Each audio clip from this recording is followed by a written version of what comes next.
OpenAI, Gemini, Cloud, and DeepSeek have been in the spotlight for quite some time.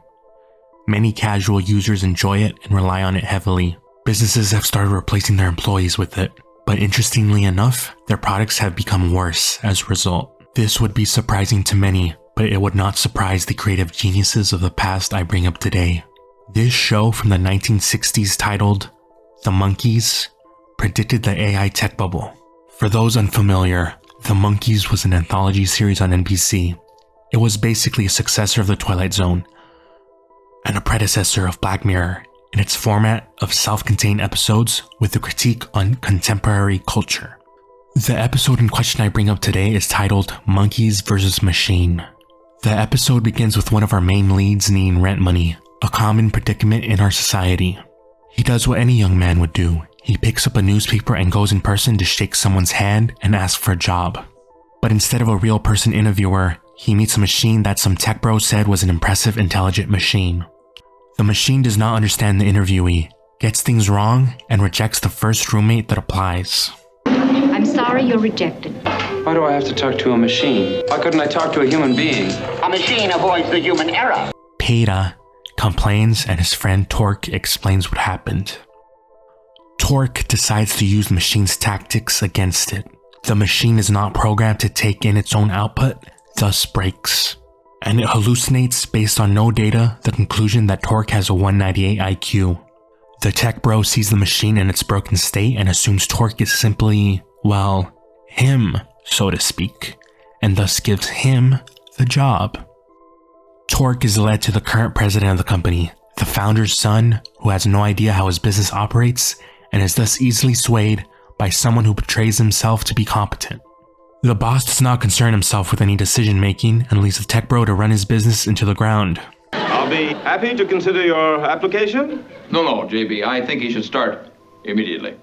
I think he should start immediately.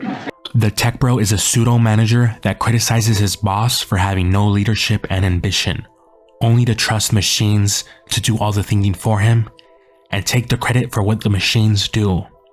The only one contributing to the toy company's success is a senior research and development head who is ignored and seen as easily replaceable. Harper.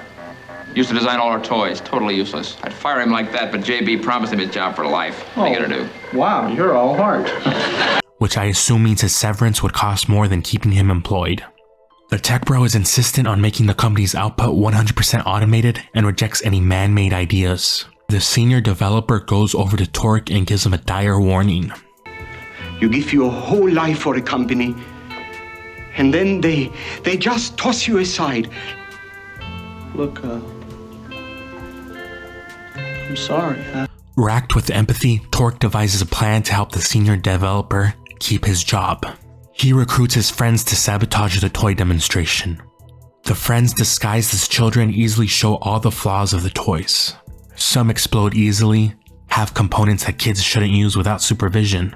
Some are too complicated for the age group it is marketed to.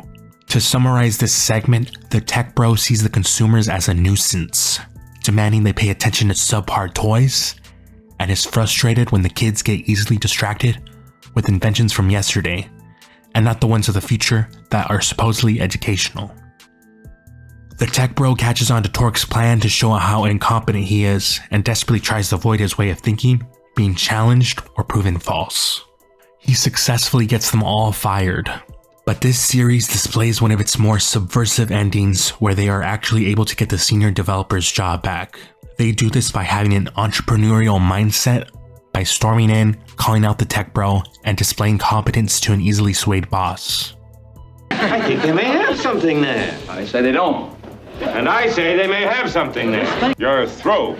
Throw? You think you can stand before the march of the machine? You? Don't change your mind.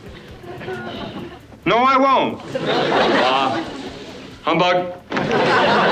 Harper? Yes, sir? I'm going to appoint you the general manager of the company.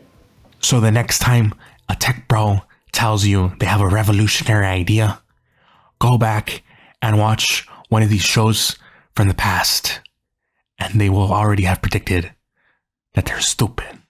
Like and subscribe, by the way.